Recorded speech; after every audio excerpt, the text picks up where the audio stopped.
Welcome to another episode of Talks with Tech Leaders. Today I'm delighted to be joined by John McGettrick. John, thank you for joining me today. Thanks, Kasim.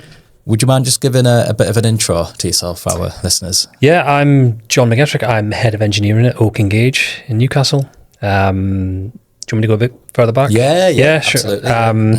So I'm from the north of Scotland originally, a place called Elgin, which not many people down here will have heard of, but I kind of got into computing, I suppose you would call it, almost by accident. Like in my teens, my early teens, I was a little bit of a gamer. Like back then it was like Commodore Amiga, all that kind of stuff. I had to play around with Amos, but it was a bit sort of primitive back then. And then I went to uni and just sort of decided to do computer science. Wasn't really my first choice, but it just I almost fell into it. So I went to Aberdeen to uni, was there for a few years, graduated, and then I moved down to Newcastle, sort of been around a few sort of design agencies, a few companies in-house as a developer. And then I sort of moved to Turnitin, which was a SaaS company in early 2012, was there for a long time.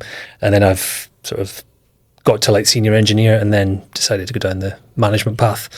I've been doing that for the last sort of 6 years or so. Yeah, and I'm familiar with Turnitin. So when I was doing my master's at university, I think it was back in 2011. Yeah, it was quite often having to check the essays and work that we're doing with Turnitin to make sure that there wasn't anything that was plagiarized. It's always a funny discussion when I say Turnitin and everybody's like, oh yeah, I used that at uni, and I'm like, well, when I was at uni, it was you posted your essay through the letterbox and that was it. Yeah, it was handwritten or hand typed. Yeah, no, it was good. It was good just to obviously, I guess, make sure that you're on the right. You're not using too much plagiarism, I guess. Yeah. So that was a good thing. So what prompted you to move to Newcastle originally? It was work. Moved down for a job. I was Aberdeen's at the time. The tech scene was fairly small. I worked for a local ISP called Internet for Business. Their office is on the main shopping street, so the Aberdeen equivalent, Union Street, which is like the Aberdeen equivalent of Northumberland Street in Newcastle. I was there for a couple of years after uni, and then I always had this problem growing up in Elgin, where it's just like a small town, and you feel like you're at the end of the earth, and the world's happening away from you. And I think I got to that point as well, and moved down here. So that makes sense. Can you remember when you wrote your first line of code? Was it something that you were always interested in when you were younger, or was it a case of you obviously into gaming, you like technology, and that's what prompted you to go down, I guess, the traditional education route of doing computer science as well? Not specifically. I mean, I can remember having that Amos editor on the Amiga and with a book like that thick, which had seemed like a good idea when and then I got it and I was like 12 or 13 or whatever, and I got this big thick book of program, and it was just like so it was probably something on there, but I can't remember specifics. And then getting into computer science a bit later. I think the original thing for me was, it sounds fairly basic now, but just basic web design. You could make your changes and see them straight away. That was sort of what hooked me, I think. Yeah. Absolutely. Oh, good. What did you, when you were getting into development and obviously into the position you are now, you'll obviously been on a bit of a path. Was there any major landmarks you can think of that helped you maybe progress from one station to another and eventually being in a head of engineering role? I mean, if I go right back to uni, I had a little bit of luck. In my final year, you had to apply for the thesis topics, and I think everybody wanted to do the e-commerce one, and I got it, and that led I did that, and then that led directly to a job straight away on graduation. I look at a couple of people who I went to uni with, and they ended up maybe going down a DevOps route or a bit more sort of pure IT. So it could have been totally different. And then just in terms of other landmarks, I mean, moving to Newcastle sort of opened up the tech scene a little bit. I've worked remote for the last few years, and then coming back into the local tech scene has been interesting to see how it's sort of grown in the last, like, since pre-COVID, really. I think, though, in terms of major landmarks, a lot of it is just I've had a little bit of luck along the way.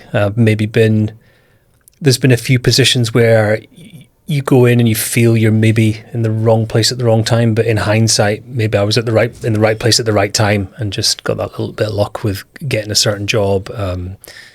I can think of one job as well where I was being made. I'd been thinking of leaving. They were downsizing. They'd got down to like half a dozen people, and I got another position. And I went to my boss and said, "Look, I've got another job. I'm going to be leaving." And they said to me, "Look, don't hand your notice in.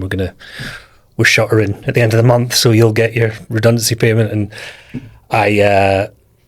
so again, that was just a little bit of luck that I got something lined up when the doors were closing. Yeah. So, yeah. I think sometimes though you create your own luck as well. I find that you have to put the work in. You have to do your degree. You know, obviously you did the thesis, and I guess sometimes it is like, you know, obviously, when opportunities come, you apply for the right job at the right time, or you end up working with people that really help like progress your career as well and opportunities. So sometimes you do create your own luck as well. Yeah, so I think so. Yeah, I think work is like working hard. Like, I worked in retail when I was at uni, and you know, yes, I had a laugh when I was there and all that, but you know, I worked hard, and I had jobs since I was like 14. You know, I worked for my uncle, who was quite a hard boss, but you know, he was fair, and I worked hard for him and taught me a lot. And I think almost all through my career, you put the work in and you get the reward. So like you say, you make your own luck. Yeah. And do you think working in retail and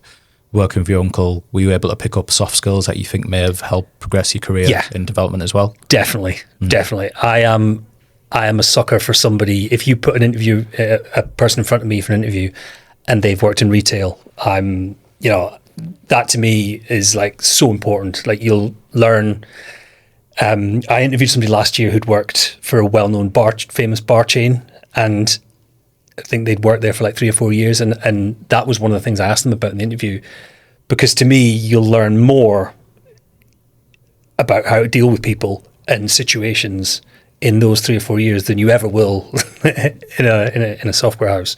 But yeah, I did sort of 4 or 5 years when I was at school and uni in retail, and it was, you come across all different kinds of people, all different kinds of situations. You know, people can be aggressive, people can be rude, and it's just how you handle it and how you deal, and you learn that. You know? Yeah.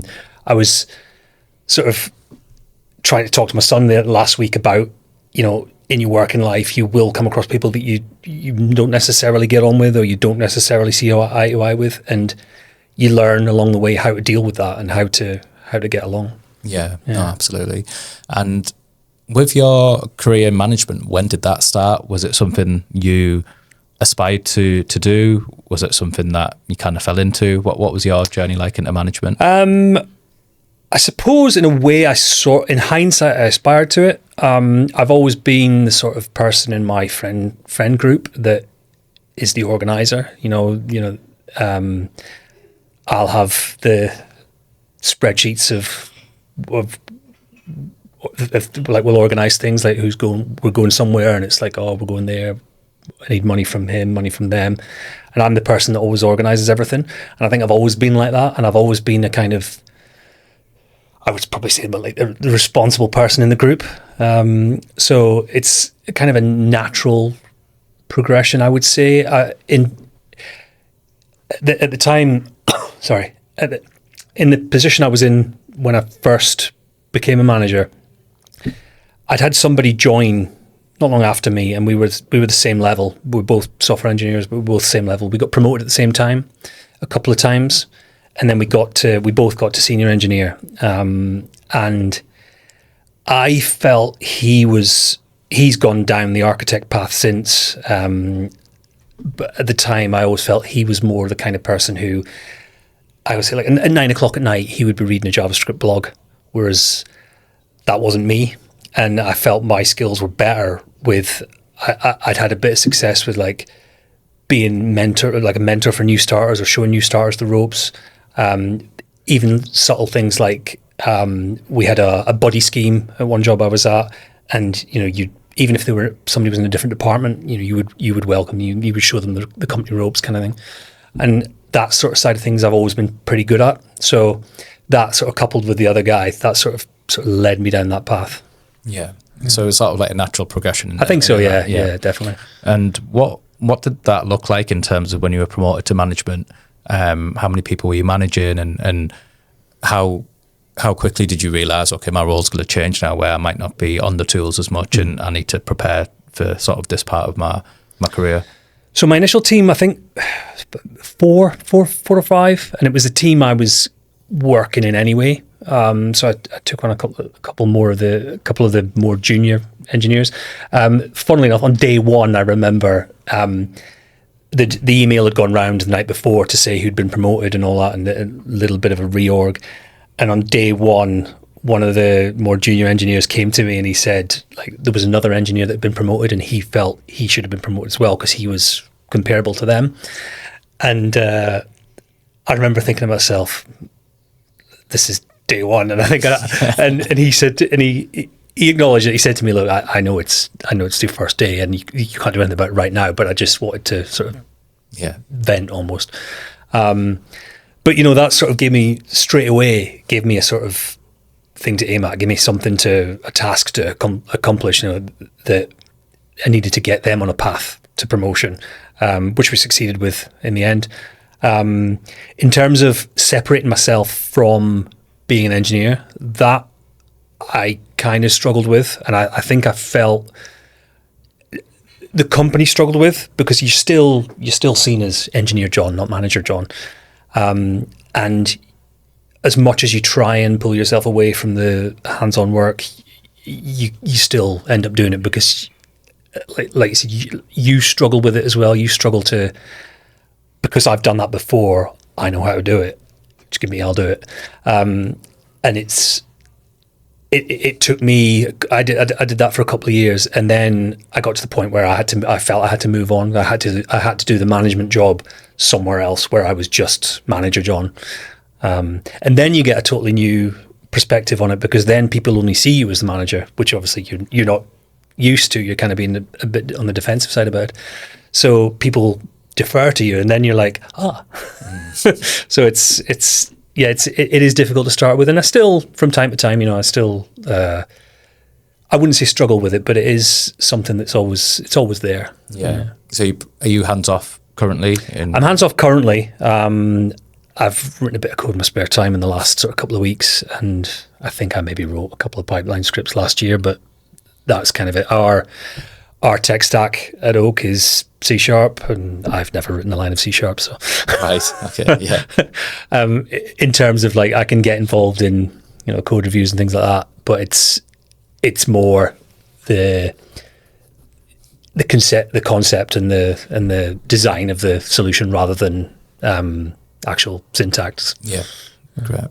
And when you got into management, did you have any mentors that were within that company, or did you sort out any mentors to help, or was there any particular path you went to try and help you learn how to become a manager? There isn't really any training. I always tell people this isn't really training. You just you sort of follow managers you've had in the past, and you try and be the manager you would want to have. That's kind of the way I've always done it. My manager at the time I became a manager was good. I still keep in touch with him. I've phoned him a couple of times in the last year for advice, and he would probably admit as well, he's not perfect. So there's maybe a couple of things you sort of say, oh well, I wouldn't do that. And I suppose it's like any sort of walk of life where you move into management. Like I say, my philosophy is you be the manager you would want to have. So yeah. And would you say that individual were they quite important in your career? Someone that really took a chance on you? Obviously, if you're still in touch with them, you must see them as somebody who's really critical with that. Yeah, they've been good for a couple of bits of advice along the way. When when I went into my current role, I phoned them for advice on, how to sort of tackle it. I toyed with the idea of doing. They'd done a master's, and I toyed with the idea of doing that at one point. I spoke to them about it. It hasn't worked out for me in terms of timing, but maybe something in the future. But I was sort of asking for advice on that, how that would benefit their career. There's been a couple of others along the way, and that I'm not necessarily in touch with anymore. But you do remember things they've said and how they've dealt with situations, and you take all that on board. How would you define your style of management? I'm kind of I don't want to say hands off. I'm sort of, I like to let people sort the problems out themselves, like empower people, I think is probably the best word. I've been micromanaged before and it's terrible. I've been told to, can you post in there and can you do that? And you're like, well, this isn't the best use of my abilities. And I think I read a book by the guy who was the manager of the Chicago Bulls when Michael Jordan and that played for them. Phil, I can't remember his name. But it's sort of conventional wisdom in the NBA that when teams go on scoring runs against you, you call a timeout and you sort the situation out. But he was always like, no, to the point where they would look at him waiting for him to call a timeout, and he'd be like, no, you guys sort it out. You're professionals here. You sort it out. And I think I prefer. I like that. I like people to sort out the sort of the like, not minuscule things, but the everyday things, and then I can intervene when it's a bit more critical. Or obviously, if the situation goes on a bit longer, then you intervene. But I think it's better served people figuring it out for themselves, especially little trivial things, because I always say to people, like, just use your common sense. Yes, we have a process. Yes, we have rules for certain things, and you might need two people to say yes to that or whatever. But use your common sense. Use your initiative. Like that's much better than coming to me or going to somebody else, going to a principal engineer and asking, because just use your common sense. Yeah. Have you seen The Last Dance on Netflix? Yeah. The documentary? Yeah, it's great, isn't it? Yeah. It's really good. Really, really good. When you've been in different businesses, I appreciate there'll be like different cultures within them. When you've went somewhere, have you found the culture obviously to be different to maybe where you've managed before? And do you try and change that culture, or to try and mold it to how you would want to work, or do you kind of see what's there and sort of mold yourself to the culture there and try and sort of buy into what the business has? Kind of a bit of both. It's very difficult to change sometimes, especially if there's an ingrained kind of fear of, like, if there's been maybe a toxic culture in the past, it's very difficult to pull people out of that and sort of recognize that, yes, you made the decision. You're empowered to make the decision. And I am fairly adaptable, I think. So I do try and sort of like buy into the company ethos, the company philosophy. I think that's important. You've got to separate your personal opinion from like professional opinion. They can be different, and that's okay. Yeah. That's it's fine for if I am saying to a developer that we need more from you, it's not John saying to whoever, it's engineering manager John saying that we need, the business needs more, so yeah, it's important to separate those two, I think. Yeah. Do you think developers can be honest with you with anything they've got, any challenges? Do you feel they're comfortable coming to you with any challenges they have? I hope so. My experience of that is that I believe they are. I've had, I've managed people sort of fairly recently that have had issues in their personal life that they've come to me with, and I can empathise as best I can. Some benefit from it. I've seen like one person in particular who really I feel really benefited from like telling me and we talked about it, and we made adjustments to how they work a little bit, and it's really, really benefited them. But in general, yeah, I would hope that, I'm honest with people as well. Obviously there's times where you can't be 100% honest with people. You have to keep things from people, but in a professional capacity, I think people know that. So yeah, I would like to think, my door's, the cliche is my door's always open. I always say to people, look, if you've got a problem, just drop me a message. If I can't help, then I'll at least try and, find a person who can help. Yeah. Did you find that, so we talked about COVID, actually, we'd always talk a lot about COVID with people, but did you find any changes to management with that, and any challenges, and maybe have they sort of come around a little bit again now that people tend to go back into the office a little bit more? Were you a manager pre-COVID as well? I just started. Yeah. I just started pre-COVID, and to be honest with you, pre-COVID, I hated working from home. Absolutely couldn't stand it. The thought of being sat on the couch, taking a meeting or kitchen table, trying to code was just complete anathema to me. But then, as I've sort of gone on, as we've all sort of journeyed through it, and you get your desk set up at home, you convert the spare room and all that kind of thing, I feel comfortable at home. I feel comfortable working from home. I do like going to the office. I was remote for 5 years, and I've sort of, in the last year, I've been going in twice a week, and I've found it beneficial, like seeing people socially. You don't necessarily get as much done in a pure work sense, but you do have probably conversations that you wouldn't have somebody sitting next to you or somebody being in the kitchen. There's an ease to the start of the conversation that you just don't get from, I've got to send them a Teams message, or there's got to be that sort of official thing of setting up a meeting or something like that. So yeah, I think it is. Some people did struggle with working from home. I know a couple of people from previous jobs who they just, as soon as they could go back to the office, the desk got dismantled and taken to the tip, and they were in the office full time. Even if there's only 15, 20 people there, they're not working from home at all. So some people did struggle with it, and I think the meeting people semi-regularly is an important thing for people. Yeah. Definitely. Yeah. Has your journey took you on any different types of companies? So I know you mentioned about Turnitin being a SaaS. With Oak, I know they did a lot in terms of internet, and they do a lot of products. Are they more of a product-based company, or would you say they're SaaS as well?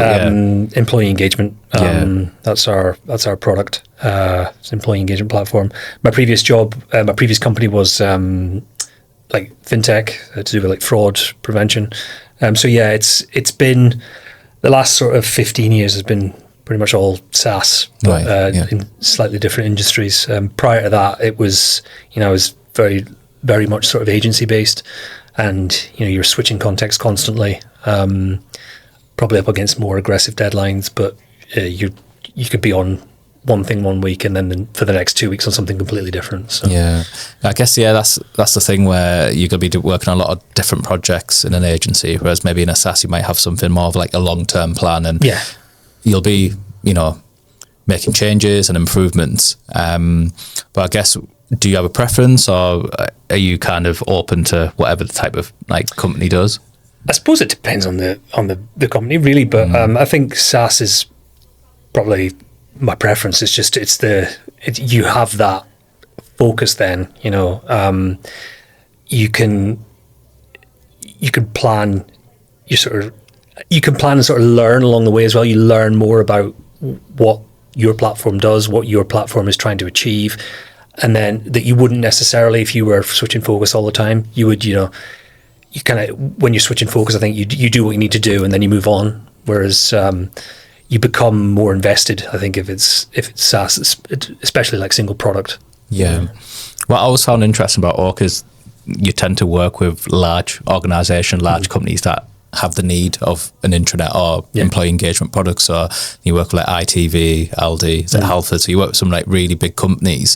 How how did you sort of deal with that? And I guess working with these like large, some even global companies, was that a challenge, or was that again something that you just sort of took to when working there? No, I took to that just fine. I mean, I'm not customer facing, which is, I suppose you could say thankfully, but I mean, I'm okay with dealing with customers. When I was a dev at Turnitin, I would go to conferences and I would, speak to people who had open support cases, and so I'm okay with dealing with customers. That's not a problem for me. But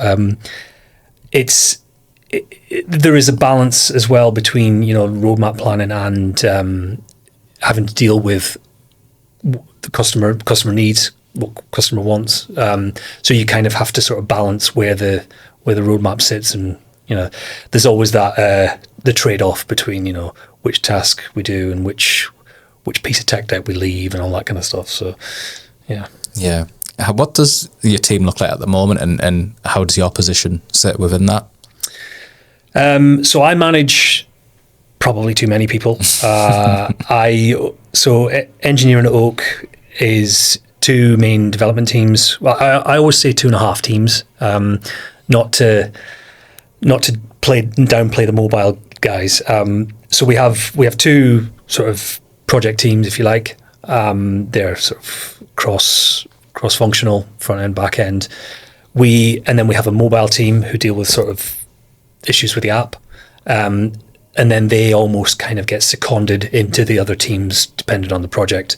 For example, we've got one project on at the minute where 2 of the mobile devs are in that team for the sort of near future. So that's 2.5 teams. And then there's QA, manual QA on top of that, alongside that. So I sort of have recent responsibility for that as well, which is another. I've obviously worked with QA people all the way through my career, but it's sort of overseeing that is new to me as well. So. Yeah. Do you think with a lot of AI coming in to the picture, do you think that could have, I guess, a short-term and long-term effect on software teams? One thing I was speaking to somebody about was they feel like there might be a lot more like product engineers that come into play due to AI. Mm-hmm. Do you have any sort of thoughts on AI within software teams? I think we've kind of got past the point where we think it's going to take all our jobs. I think it's going to enhance like our jobs. I worked with somebody who was a principal engineer, and his opinion was when sort of the first explosion happened and everybody was panicking that it was going to take our jobs. His opinion was that like when I started out as a web developer, I was writing raw HTML, and then if you wrote raw HTML now, people would think you were insane. You use a library and use tools to help you to do things for you. And AI just sort of falls into that category. Like it's a tool, we use it, and it'll enhance our productivity, make us more efficient. Because in reality, sort of, a lot of devs will use AI like they would use Stack Overflow 5-6 years ago.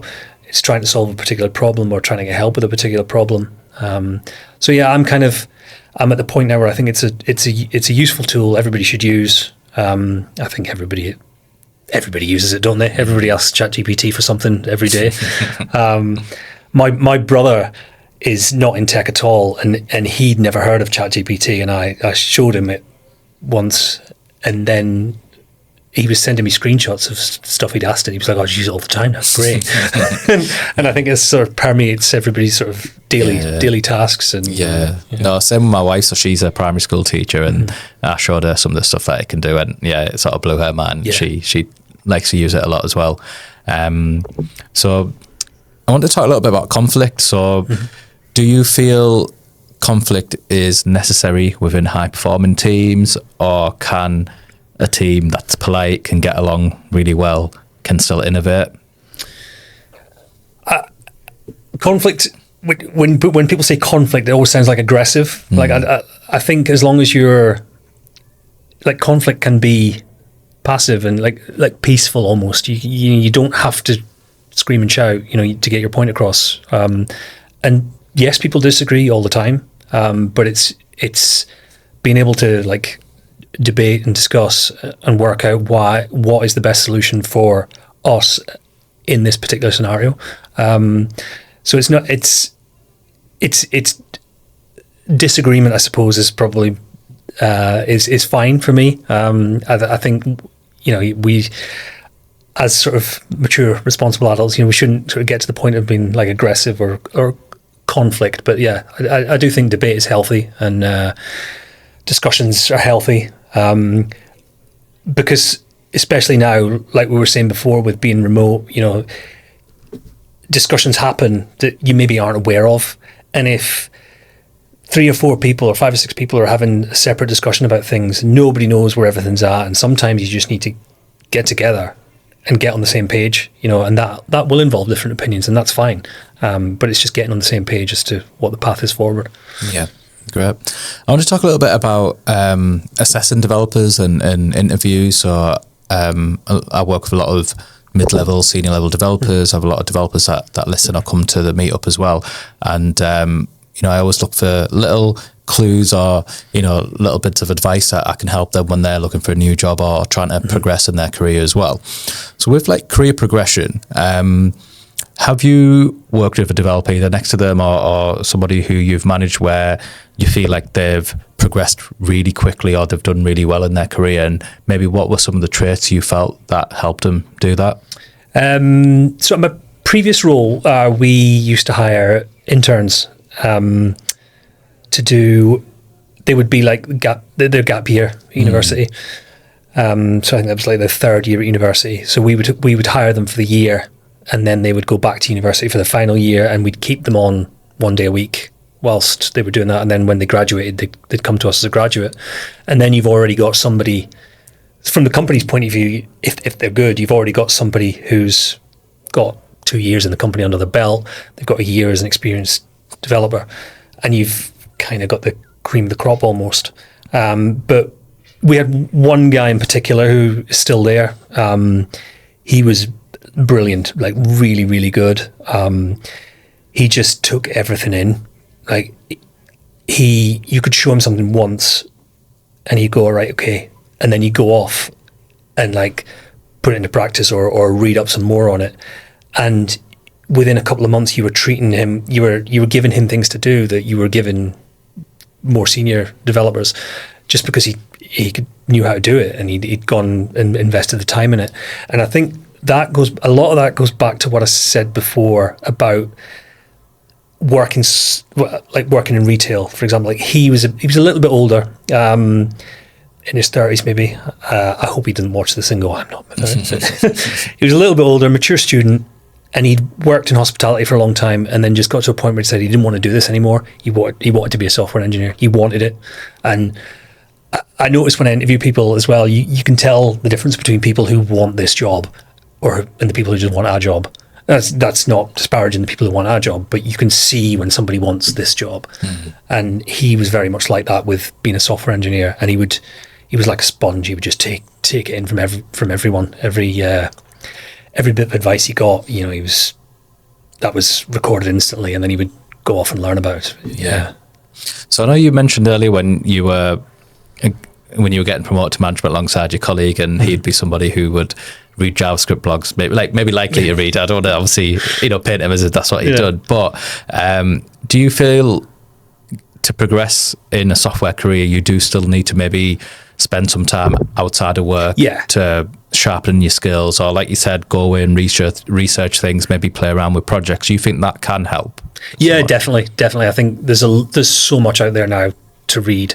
Like there's software engineer books, like there's hundreds of them in Waterstones or wherever, and there's so many like blogs, so many like daily newsletters. Like a lot of the trend at the minute is trying to get as much information in as short time as possible with newsletters. So you'll see quite a few like by Go and TLDR where they're giving you a sort of summary of like a feed of a lot of things.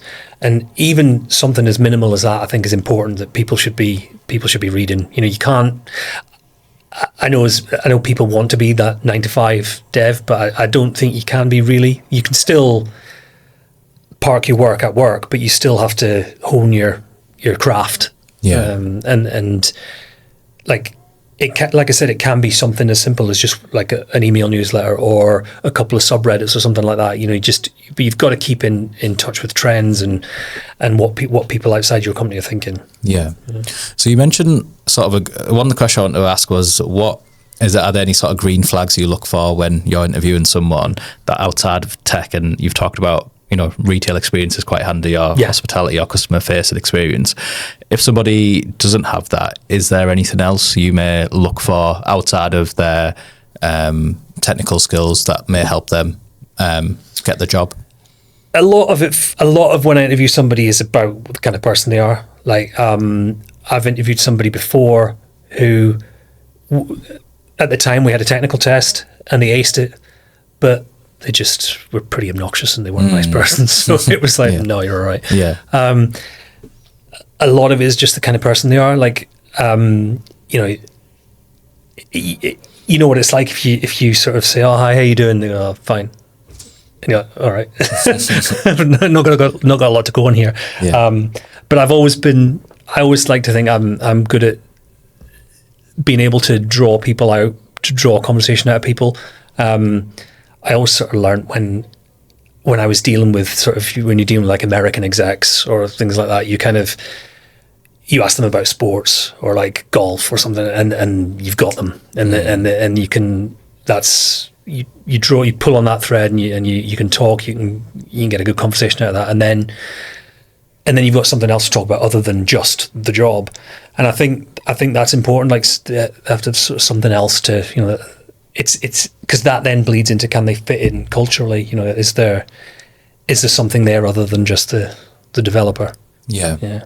Do you have any particular like brain teasers or any sort of technical tests that you feel work or that you like doing, or is there any that you just don't think work? What were your sort of thoughts on tech tests? I'm not big on coding tests. I just don't think it's a natural situation. You're not going to be asked to write a method while two other people watch you and pick apart your code. And then watch what you're searching for. I'm more of like, I like people to review. So I'll have a scenario. If it's a developer, we do like a review.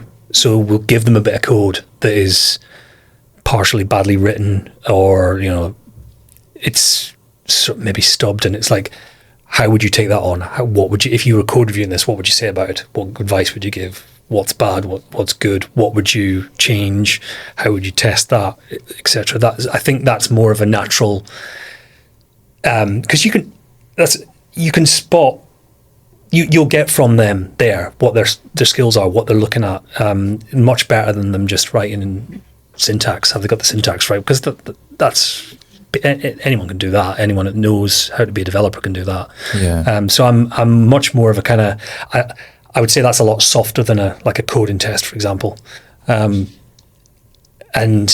if it's a sort of non-technical role, it's like I try and come up with a scenario, a sort of comparable scenario. A few years ago, I applied for a job and I ended up getting another job, so I withdrew from the process, but they had a very good technical scenario. I can't remember the exact details yet, but it was this, you are engineering manager at this company and a product manager wants this. We have this piece of tech debt, sales are doing this, and you have to sort of, that's a kind of regular occurrence for an engineering manager, a scenario like that. So it's how you react to that, how you deal with that, what do you say to who and all that. So yeah, I like the scenario based kind of things. Yeah, I think that'd be an interesting one because, like you said, it's probably challenges that come up, and then they can get from you whether you would fit in right with what they need based on your answers with that. So okay, interesting. If you could gift either a book, a course, or a community to somebody who's looking at breaking in the industry or a junior developer, do you know what that would be? A lot of the books I have are probably more management focused or like leadership focused. It was a guy called Michael Lopp who is a blogger. He has a book about like the software development career journey. I haven't read it, but I've read one of his other books about managing humans, which was excellent. And there's a community off the back of that. So I assume his book about software developers is good. There's the Pragmatic Engineer, which is a newsletter and a blog that I used to subscribe to that. But like I say, a lot of mine are sort of management focused rather, because when I was a junior dev, it was like the book on Java was like that thick, and then the following year, the next book on Java came out, and it was the same. So, yeah. So you think maybe try and find out what method works best for you as well, in terms of, because obviously there's a lot of stuff on YouTube now. Yeah, there's a lot of practical stuff you can do as well, like Udemy and places like that as well. Yeah, I've had some good courses on Udemy. But like when I was a developer, we had a monolithic code base at that particular job, and then we were moving to the microservice world, and this was going to be in Java. My Java was very, very, very, very rusty, so I did quite a few Udemy courses, just sort of going along with what they were doing, and that sort of that helped me a lot. So yeah, a lot of that. There is AI now as well, like, which I think people probably should be careful with, though, because we can all vibe code something to get something and pull it together, but you still need to understand what it's doing. You still need to understand why X does Y and why that's there, and because you could, like I say, it's all fine and well vibe coding a solution, but if that's it and you don't know how it works, you can't extend it, you can't test it. It's not a real thing then. So. Yeah. That you can take forward. So, do you have any piece of advice or wisdom that you receive for someone that's stuck with you even till today? I had a previous CTO who he would always say, like, I can handle the truth, I just need to know what it is. Like, it's kind of Jack Nicholson-esque in A Few Good Men, but it is true. It's like you can't expect me to solve a problem if I don't know what the problem is. And I think as you go further up the management chain, you just need to be aware of what's happening on the ground. You don't need to be in the weeds, but you still need to be aware of what's going on. So yeah, I think it kind of alludes back to, I always say to people that, like, communication is the problem, but it's also the solution. Like, the lack of communication probably causes most problems, and then the solution is just talk to each other. Yeah. We've all heard Drucker's famous quote about culture eating strategy. Have you ever seen a brilliant strategy fail because just the vibe wasn't right within the business? We had a previous job, so we had a new VP of product, and he tried to bring in Shape Up, which is a sort of product management philosophy from Basecamp.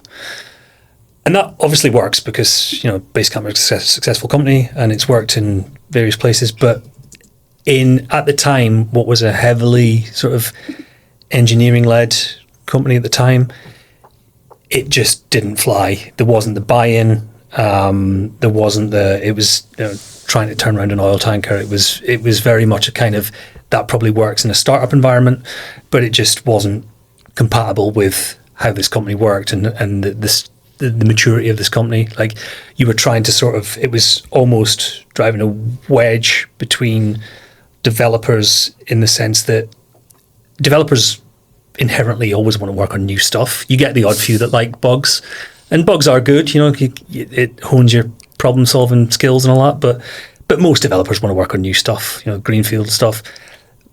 And the sort of philosophy was to try and, you'd have developers working on new stuff, but then you'd have a separate team of developers who would always do the bugs and the all that work, and they were sort of made to feel second-class citizens, if you like. And so it didn't take off. There wasn't the buy-in from engineering. It wasn't pitched right. Like I say, it probably is successful elsewhere because Basecamp are a successful company, but it just wasn't for that company at that time. Yeah. So you've obviously worked for a lot of companies over the years.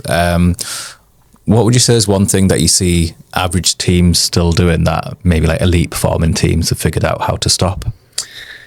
I think it's trying to pinpoint blame. Elite teams share the ownership and they move on. Like, you fix it and you move on. And yes, it's important to know what went wrong and why and how we prevent it from happening again.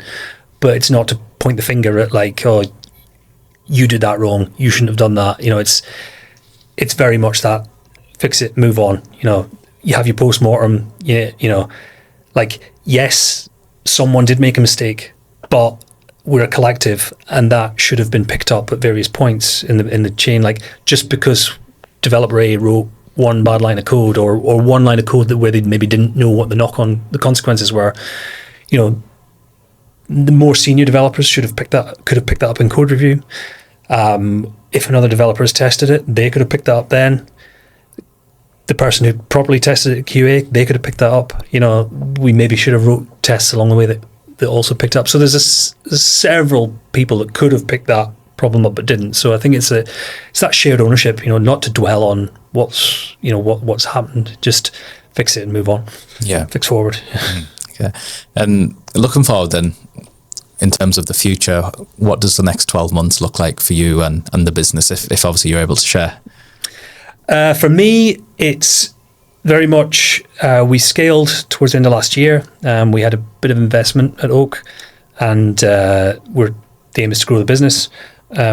Scaled engineering a little bit. I know I've taken on QA as well. A lot of the next year for me is sort of trying to change process a little bit to find a bit of efficiency, to make some efficiency savings in there, to maybe hone the skills that people have into more, you know, be more effective, like I say, and just sort of stop the bottlenecks where they are and get things moving quicker. That'll be my focus for the next few months anyway. In terms of the business, we're growing. You know, it's like any business that's scaling. You know, we're always, you know, we're looking for higher profile customers, and then we'll be adding sort of new features to the product. You know, there's a few going out this month and a few planned for by the end of the quarter. So it's just adding to the product. You know, we are a fairly small team compared to our competitors, so we do punch above our weight, and it's just carrying on building on that. Yeah. And, brilliant. Well, John, thank you so much for your time. Really appreciate you coming through, and really enjoyed our chat. Yeah, thank you very much. Loved it. Cheers.